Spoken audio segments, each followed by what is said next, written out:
Sleep study అన్నారు కదా, sleep study అంటే ఏంటి, ఎలా తీసుకోవాలి అది?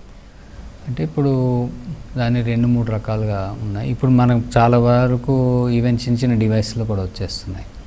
ఈవెన్ మనకు వచ్చే దాంట్లో కూడా sleep quality, how many hours we are sleeping, snoring ఎంత ఉంది, పల్స్ ఎట్లా ఉంది, పల్స్ పడిపోతుందా పెరుగుతుందా, కాన్స్టాంట్గా ఉంటుంది, కొంతమందికి 150 140 వెళ్తుంది.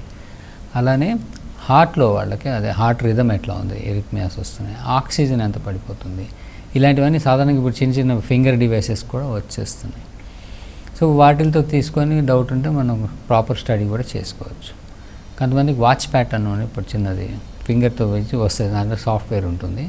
దాంతో వాళ్ళకి ఈ మజిల్ టోన్ కానీ పల్స్ కానీ ఇవన్నీ చెప్పడం, ఆక్సిజన్ కానీ రిథమ్ కానీ అన్నీ తీసి చేస్తారు. దాంతో రిపోర్ట్ తీస్తారు.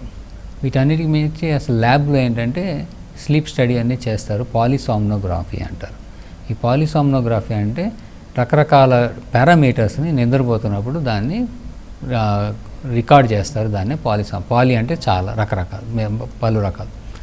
సో నిద్ర చేసినప్పుడు అంటే వాళ్ళు ఏం చేస్తారంటే బ్రెయిన్ కూడా యాక్టివిటీ ఎలా ఉంది, బ్రెయిన్లో నిద్ర స్టేజ్ ఎలా ఉంది. మనం నిద్రపోతున్నప్పుడు మనకి N1 N2 and N3 REM sleeps అని 4 స్టేజెస్లోకి వెళ్తాం. ర్యాపిడ్ ఐ, కొంతమంది నిద్ర చూస్తుంటే కళ్ళు మూవ్ అవుతూ ఉంటాయి వాళ్ళకి. సో ర్యాపిడ్ ఐ మూమెంట్ అంటారు. ఆ ర్యాపిడ్ ఐ మూమెంట్ వస్తే మంచి స్లీప్ అని. సో కొంతమందికి ఆ స్లీపే రాదు. సో అసలు ఏ స్టేజ్లో ఉన్నారు, ఎలా ఉంది, అవన్నీ కూడా గ్రాఫ్ తీస్తారు. అలానే స్నోరింగ్ డివైస్ అని పెడతారు.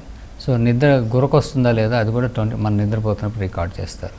అలానే ఆక్సిజన్ ఎంత పడిపోతుంది, మజిల్స్ ఎట్లా ఉన్నాయి, హార్ట్ రిథమ్ ఎట్లా ఉంది, పల్స్ రేటు అవన్నీ ఎక్కువ తక్కువలు ఎట్లా అవుతున్నాయి, అలాగ చాలా పారామీటర్స్ తీసి ఇండెక్స్ తీసి మనకి రిపోర్ట్ ఇస్తారు.